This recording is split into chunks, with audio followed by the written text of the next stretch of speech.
Oh, this is Talking My Walking. I'm Rodrigo Ribeiro, and I'm going to talk about imperialism, capitalism, expansionism, and growthism, and probably much more.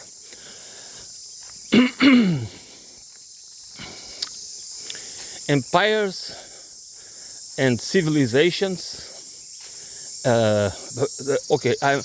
Civilization is about the growth of cities. Now, that's why we have been city-states. So the growth of cities requires resources. When the resources around the city are exhausted, we have to look for resources further away. So the exploitation and the extraction has to be part of the game. So if the more the city grows, the further away it needs to get the resources.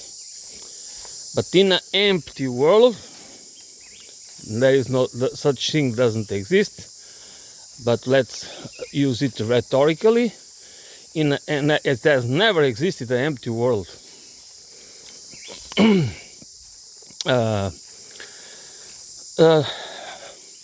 That means we can go and look for water, for wood, for firewood, for food resources, and when we start to use metals in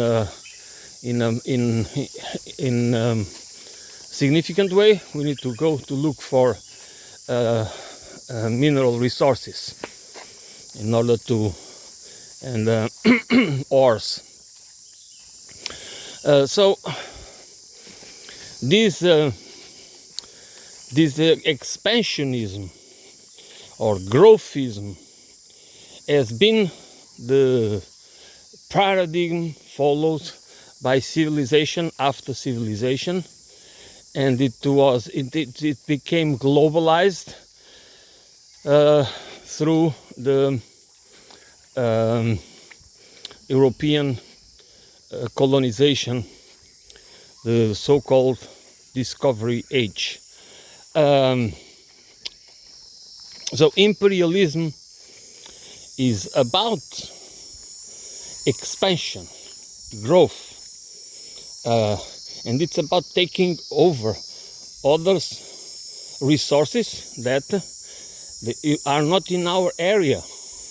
They are resources that are part, the expansion of one group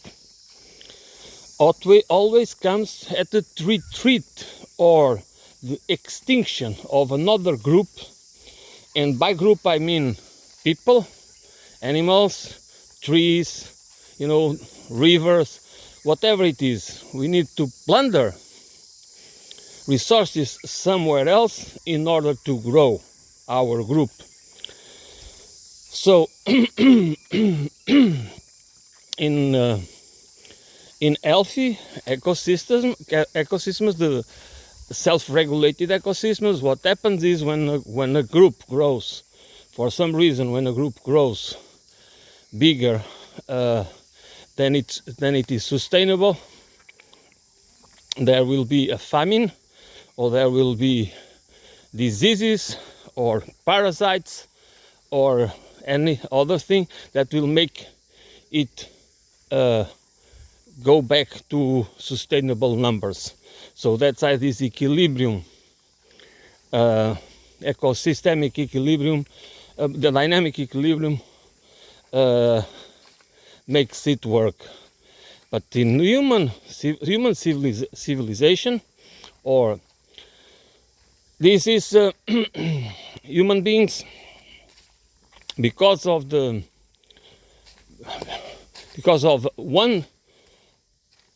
problem of private or accumulation of wealth, the relation between accumulation of wealth and and control of land and territory in private hands or in the church or royal family or certain specific groups.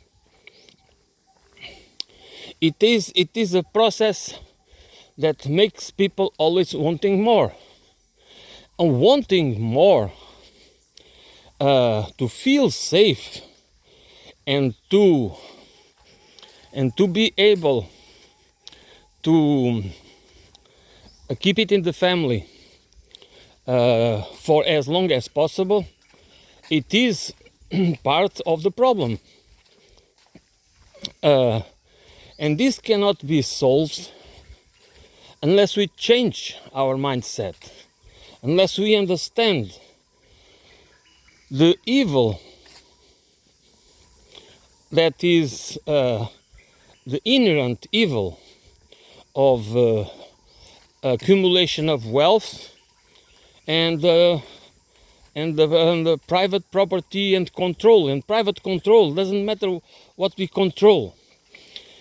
This doesn't mean that we cannot have private, that we cannot own anything. But it means that we cannot feel entitled, or we cannot believe that freedom, the concept of freedom, individual freedom or corporate freedom, is all about being able to own something and deprive others, while depriving others from access the resources they need to survive. It doesn't matter that we do it with other human beings, we do it with animals and everything else. This is the principle. This is the law. If we want to accumulate, if we think and believe that the principle of accumulation cannot be challenged, and accumulation of private property and wealth cannot be challenged, of course we are going to deprive other people, animals, and of the right to access the means to live. That's why we destroy. For private accumulation of wealth or state accumulation of wealth, it is historically proven that it was wasted, and that's why civilization, and especially not civilization by itself, but especially imperialist civilization, needs growth, because it's a never-ending process to satisfy the greed and ambition of individuals and groups that want to control everything. Because wealth, it's to give us access, but also control. We all know that we need money in a commodified society, in a capitalistic commodified society, to buy the stuff we need to survive and to have minimum comforts in our life. And that is not a bad thing. I would not, but we all look forward to have more. Look into the future. We always have these examples of rich people, and that they can have this luxurious life, that we should be critical about it, because they cannot be democratized. And even only for them they need to cause so much destruction, because when you want to impose your will on others, you have to destroy countries, you have to go to war with people, because people will not just give you they don't like to see their own resources of their territories, because I mean, we need to live in somewhere, okay? Every single group of men, community, nation needs to live. That's why we have countries. The reason we have countries, because peoples and nations need the territory. That is basic. This is nothing. So if we need a territory, like other species need a territory, we should understand that we all live. All need to satisfy our basic needs. Not only us, but animals.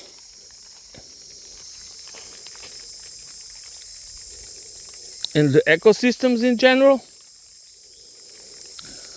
Seeds falling like rain, small seeds falling from the sky, falling.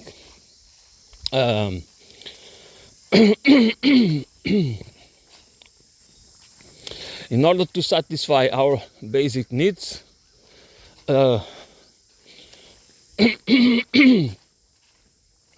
we animals, that's why we should not we are responsible to create imbalances, and but in such an extension, and that, I mean, it's so enormous what we do, what we change, that is impossible for the environment and the ecosystems to cope with it. That's why we have destruction, and again, that destruction is not even to satisfy people's needs, because there is still most people cannot, exactly because of the same problem of the accumulation of wealth and the wasteful lifestyles of part of the population, of the human population, is responsible for the poverty and the destitution of many, because we waste the resources, and then we have to, and we just still believe that the only path to solve everything is through economic growth. It's not, because we confuse economic growth with economic development. We need a healthy economy, national and international, because there is the need for cooperation, but that's not need for expansion, because again, if one economy expands, something has to shrink somewhere. So the concept of a sustainable development, which has become a bad, a kind of weaponized concept, is about that every country, so every nation has the right to develop to a certain extent, to provide for their own people in an interconnected world, or in the economy, where since there are specific resources that only exist in certain regions or in certain countries, so there is the need to be an international an exchange from of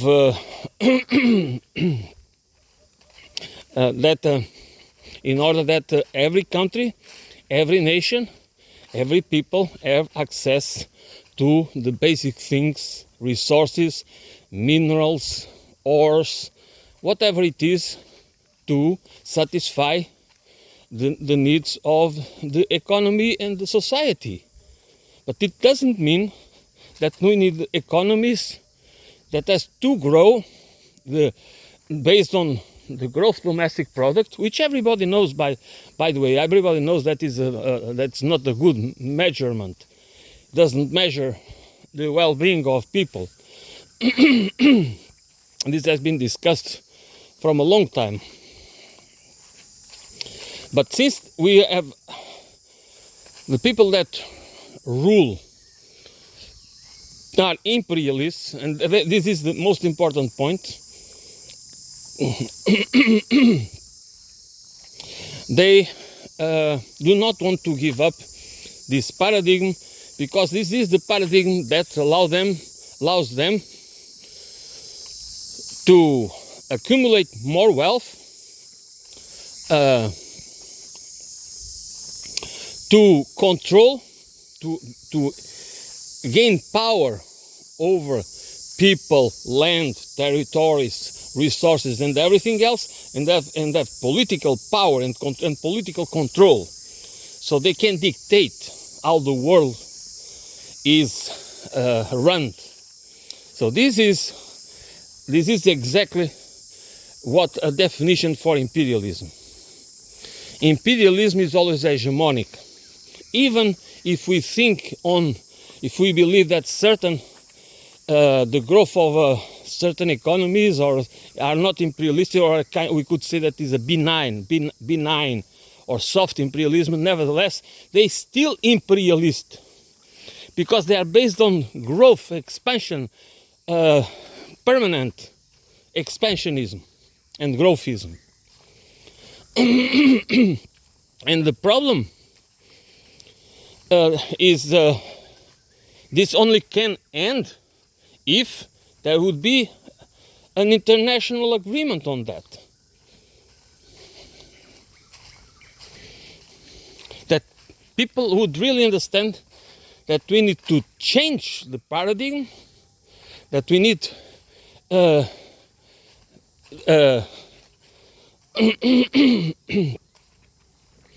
to be more frugal. It doesn't mean that we have to have lives without fun, or we cannot have beautiful things or whatever, but we need to have it in measured ways, not just because we feel entitled to have everything.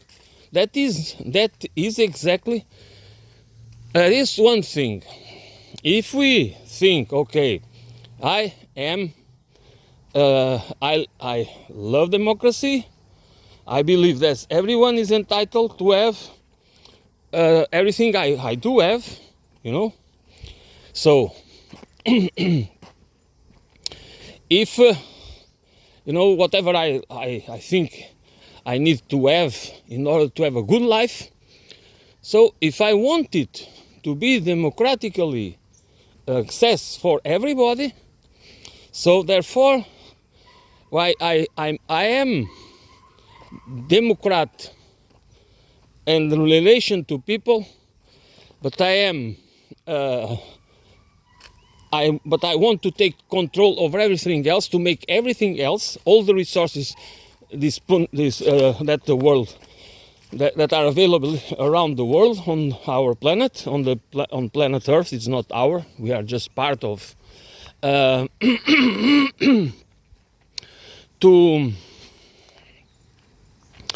To produce, manufacture, transform, extract whatever we need to satisfy the needs of the people.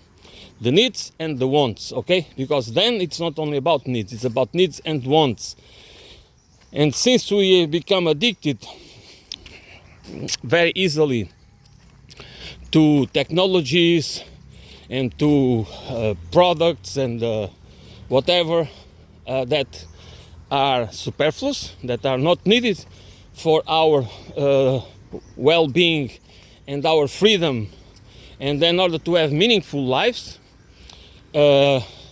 it is just because it's about comparison that we are social beings. We compare to each other, so we want things because others also have it. So it is a vicious cycle, and we become addicted and commodified and enslaved to convenience. So, and we don't anymore. We just think that is the way to go, and then we want more and more and more, and we don't care where does the resources come from. We just change. No, we just move.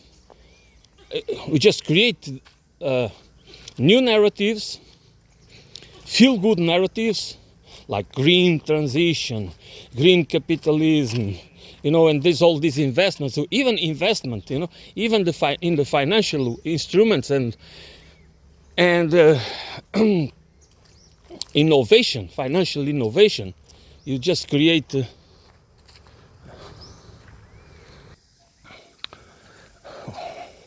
We are not really changing anything structural. We are doing.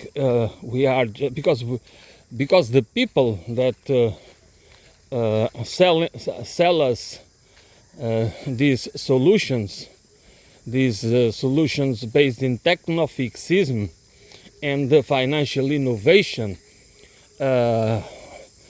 with the implementation of the financialization of the ecosystem services, which means the financialization of nature, the commodification of everything, transforming in financial assets for capital accumulation. That's always the same problem. So these people are selling us that solutions to make us feel good, to make us feel that, and by us I mean the ones that have money to buy the new EVs and and whatever the market has to offer in order to become a green citizen, okay? In order that we become a true environmentalist through being by consuming green technologies. We are not changing anything. We are keeping.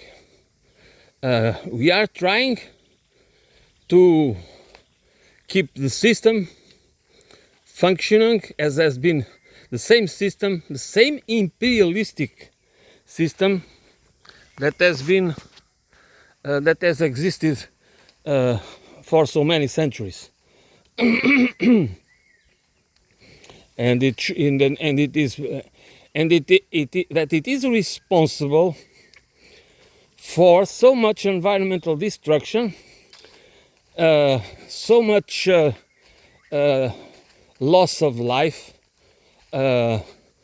enslavement. So I mean, you can say, all right, but we also add a lot of good things happening. The development of science and technology also helped us to solve many problems and to make our lives much easier and to eradicate some diseases. That is true, and I do not deny that the knowledge we acquired and the technologies, the advances in technology are good. I'm not going, but that's nothing to do with the system itself. Because science and technology by itself, they change society, but they are at the service of an order, of a political economic order, and that is the main point, and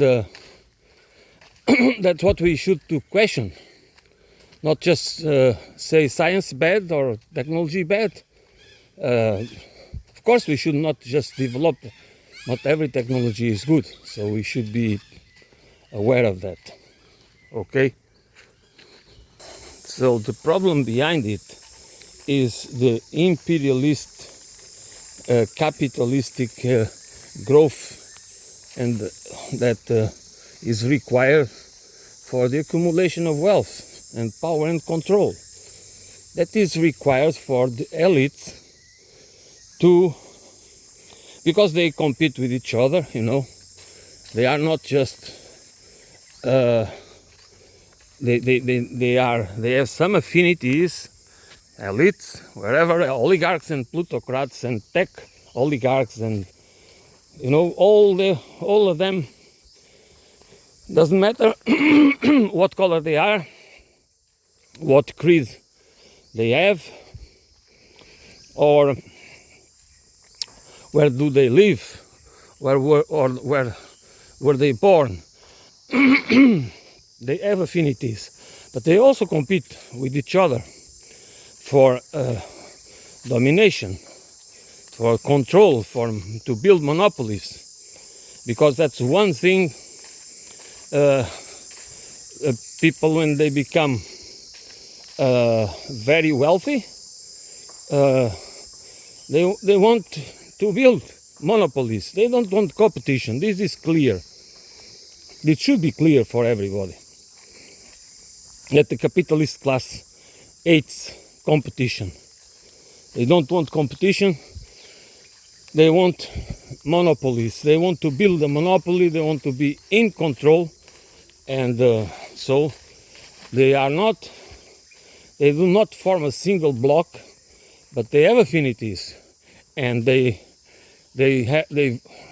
go to the same meetings.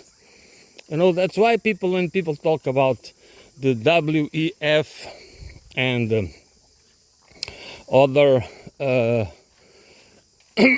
other events and organizations where rich people meet and where they discuss the world problems and where they try to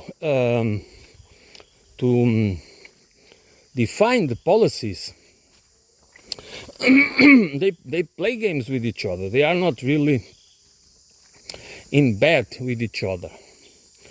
They just have one thing in common. They want to preserve their class. They do not want, wherever comes a threat, political threat, economical threat, or cultural threat against their that might be put their power and wealth in jeopardy, they will unite.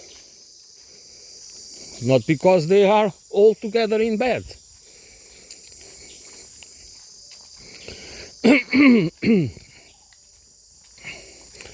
Because everywhere is like that. An oligarch, a Russian oligarch, and American oligarch have more in common than they have with the peasantry of their own countries. They might be enemies, they might be competitors, they might try to take control over each other companies, but they identify with each other, and in the end, if there is the need, they will defend each other. This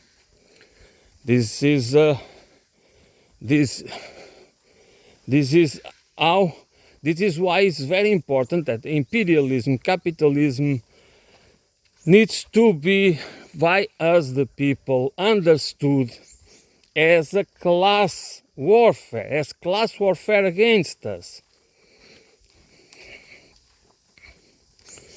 Because once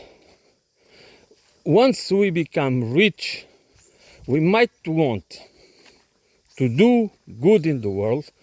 We might want to we become philanthropic. We can do a lot of good in the world.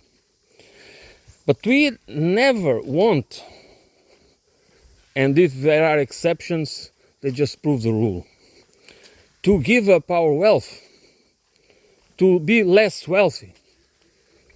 So this needs to be imposed. The ceiling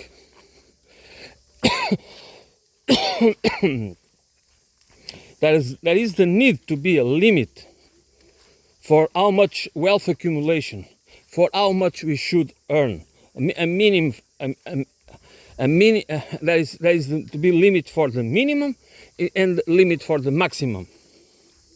That is the only way to assure that we can keep a democratic control over the political process and the economic activities. Otherwise, we lose it. We just cannot. We cannot. That's the moment we are. That's how we are in such a bad situation now. It's because we allowed the discrepancy between the rich and the poor, between what a CEO earns and the worker and the average worker, and we allowed it to grow to such an inequality. The gap is so big that we lost. We don't have any. We just don't have any agency. We are just peons, and that is nothing. Many people say, okay, this is not capitalism because capitalism is about free markets and people competing in the market. It's about capitalism is about the demand and offer provide and demanding. The equilibrium. The market will be in equilibrium because it's just free people exchanging goods and service with each other. So everything will come in a balance. No, everything would be in a balance if people were really working in a level playing field. But that's not true. That is not true. And capitalism,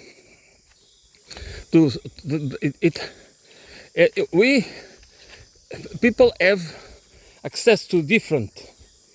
It is like in our societies. If you want to put it like in a race, in a competition where people are going to run. So if you are going to run, there is going to be a competition to 1,000 meters, 1 kilometer. And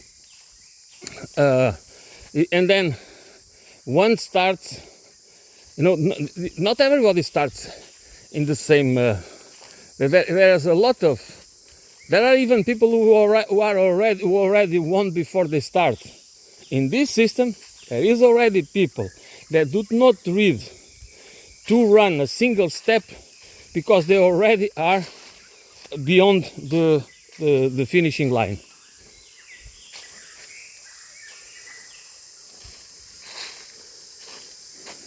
It's the buffaloes. down there. They are there. I can, let's see, we see them. Look at them. Look at them. The water buffaloes. You can look, you can see them.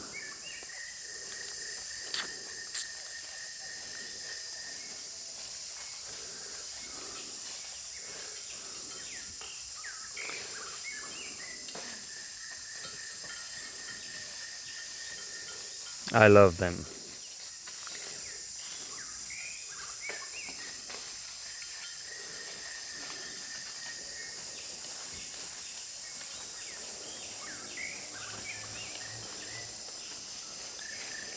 You can see them there, going there, moving. They have what they need: grass and water.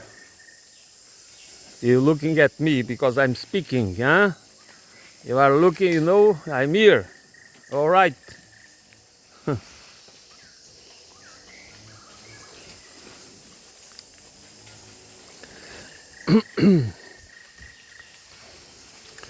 And they have something nice. They can move. If they are moving freely, if they are not confined, sometimes you find them, but they are attached with a rope, so you cannot go anywhere. And these guys, they have a bell, so the owner knows where they are. They're quite a big group. Maybe it belongs not only one owner, but it's a group together of several farmers. That's the old one, I guess. So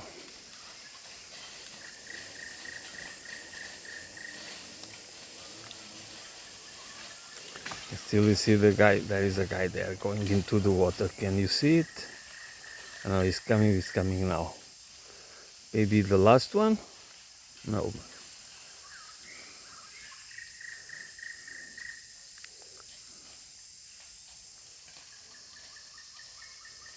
Okay.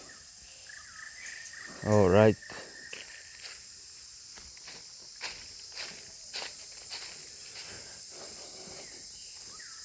Let me check here.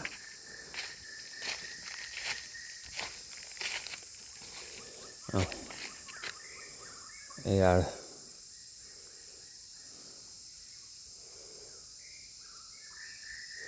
You can see this is the vegetation, but this is swampish because this is a pond. But it has in this part. It's full of the trees are growing and everything. If you don't clean it, the trees will take over it.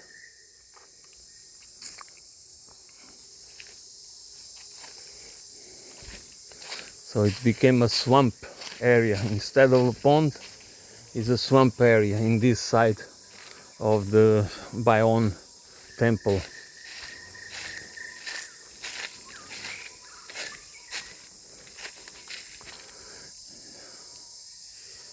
So this for them.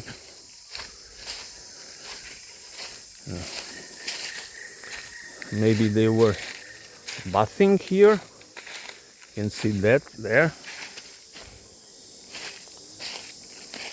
There.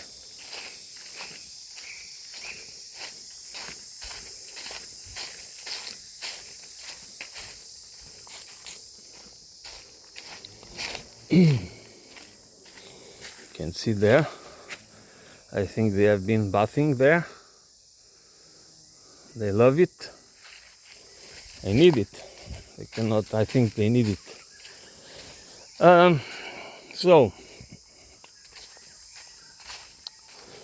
So we are supposed to imagine this system as if we all start from the starting line. You know, we all at the. It's not true. It's not true at all. And that is so easy to prove that it should not be an issue. And it should be that it should be that people, that regular folks like us, like me, you know, that we, that our lives, that we only have, our only role is to struggle to survive, not to have meaningful lives, but just accept bullshit jobs in order to earn enough money to satisfy our needs and our family needs, and just never ever break, always worried about money. So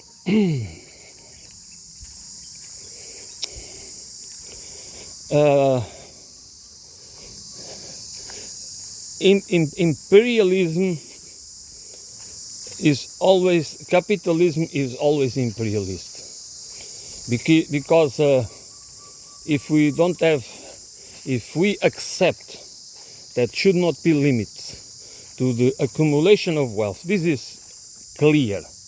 If we accept that there should not be limits for the accumulation of wealth because of the principle of the meritocratic principle, because it seems that if we have the wealth, it's because we earned it. Okay? If we earned it, why should we not keep it? You know, it seems reasonable. But not everything that seems reasonable is fair, or it can be pretty damaging for the world and from society. And that's what we need to understand. Because just being reasonable doesn't mean that we should be allowed to do it. You know? So I think we should understand this and know that if we accept this principle, this principle is against our interests as ordinary citizens, because instead of having an economy that is focused on satisfying the needs of and the collective well-being, we have an economy that has to grow, because our well-being depends on the economic growth. And since the economic growth is most of it to be the wealth accumulated is going to be accumulated on the top, we are expecting that it will trickle down, because the wealthy then will spend the money or invest in business or create jobs and that kind of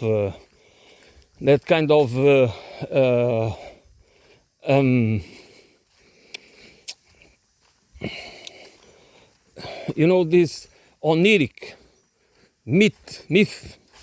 mythic world that doesn't work like that. Of course, the wealthy will invest money, but most of the money invested these days is not it's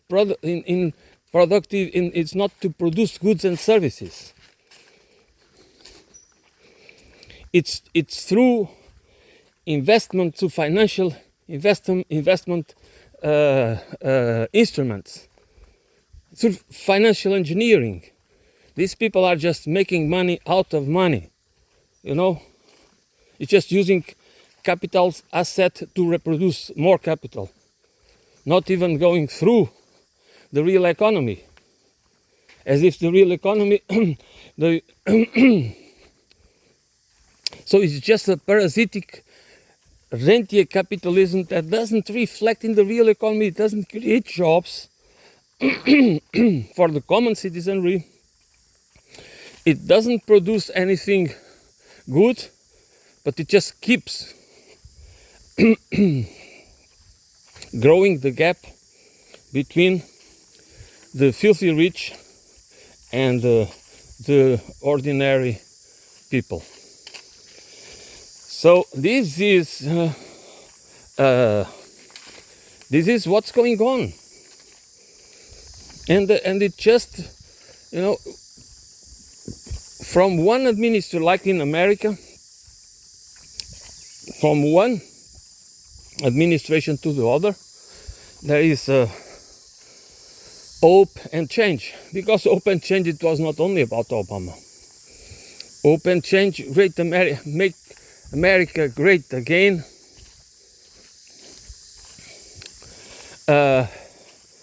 is just a open change slogan. It is nothing is going to change.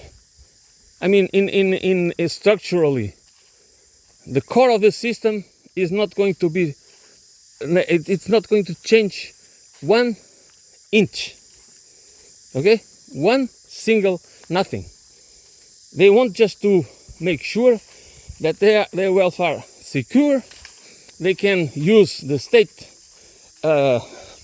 structures and the state instruments to grow wealthier and to have more control, and and that's it. And this is why we need to understand that these people are not our friends. Trump is not your friend. Trump is not going to solve the problem. We need to solve the problem. We need to have a civilizational change that needs to, and it needs to be international. So that's why the problem of the economic growth, when we make the economic development, depend on economic growth, we are already in a paradigm of expansionist, imperialistic paradigm that has not been to solve throughout the 20th century.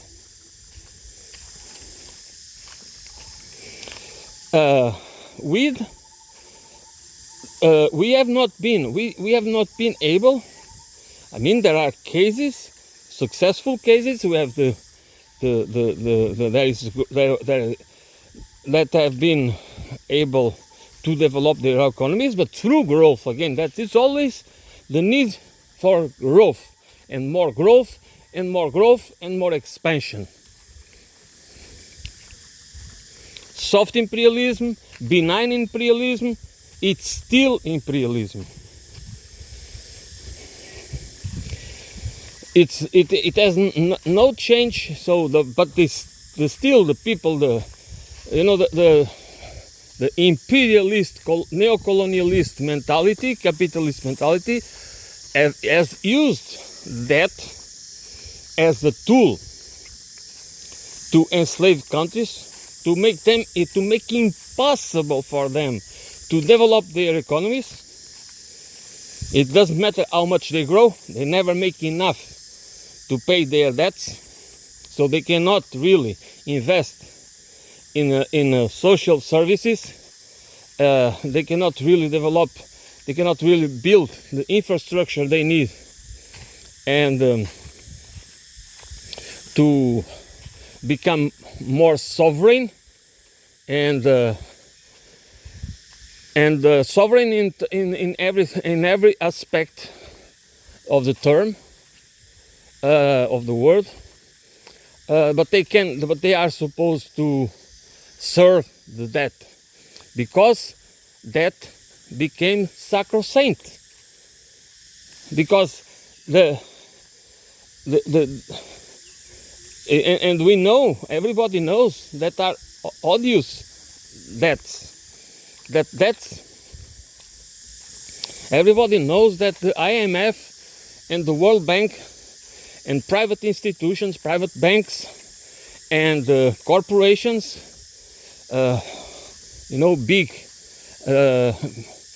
big oil, the big mine industries, the mining sector, have been extracting resources and destroying the environment in many places, and they didn't help to develop the country's economies,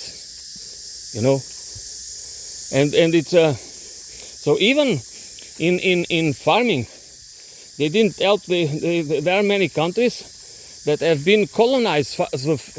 The farmland, the good farmland, is controlled by foreigners, so they don't have even the food sovereignty.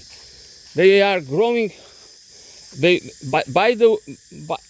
Many land is controlled by foreigners, and now by investment funds through the big financial asset management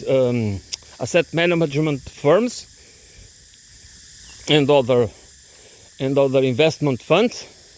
So we have a world where there is no economic development, because we are supposed to believe that economic development can only come through economic growth. So the state, the governments cannot invest, cannot use a sovereign currency to invest in infrastructure, and they cannot nationalize land. Land needs to be developed and to be managed for the well-being of the nation, not for the well-being of international markets, not for foreigners come and control it. That doesn't mean this is I do not care. There are many people that say that the Chinese are helping many countries to develop their economies. They are so many projects like high-speed railroads, airports, ports, roads, even hospitals and schools, and this is okay, of course, but that's not enough. The economy of a country needs to be about producing the goods and services the people need to satisfy the needs of the society and the international market. So because if a country is always, this is a simple arithmetic, if a country is always exporting low added value products to the international markets, commodities to the international market, and is importing high value added technologies, it will be always the imbalance. It will always be impossible for this country to develop economically. It doesn't matter how it grows. So this distortion and these asymmetries need to be not exploited by the rich countries as imperialists, even if they are using soft or benign imperialism. It's still imperialism, because infrastructure are very important, but infrastructure alone do not allow countries, is not enough for the countries to develop economically, to be able to be part of the international community in in a real playing level field. So I do not care about rhetorics, socialist rhetorics or capital, whatever kind of rhetoric. I care about what kind of values, what kind of principles do we need to, I mean, and by we need to think as common citizens, because this is about common citizenry. If the Chinese, the Americans, the Europeans, whoever it is, thinks exactly what should, then we can organize in order to make it work. Otherwise, we always be kept under the rule of oligarchs and plutocrats and tech oligarchs and corrupt governments. Because if wealth can be kept only in control and controlled by just a very tiny group, they will become the owners of everything. They will control everything. It doesn't matter if it's through a world government or through international institutions like the EWEF, or it doesn't matter. It will always, it won't change anything. And this is why we need to have a holistic understanding of what capitalism, imperialism, growthism, expansionism, which means civilization, imperialist civilization,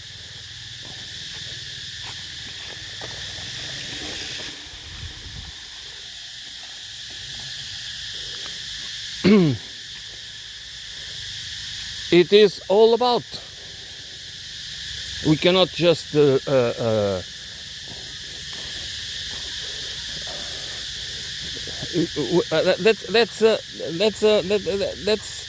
is exactly how can we think that we can do it in another way, or by expecting some savior, that has never worked like that. If we need to be innovative, if you care about innovation and entrepreneurship, so think about political and innovation and political entrepreneurship. Think about the right questions to ask. We need to start through asking the right questions. That's how I'm going to end today, because I'm arriving to the place where I have my motorbike. So I will continue this topic because it's one of my, it is very important to me. So thank you for listening and bearing with me with my difficulties with language and some interruptions, but that's what it is. Thank you for listening.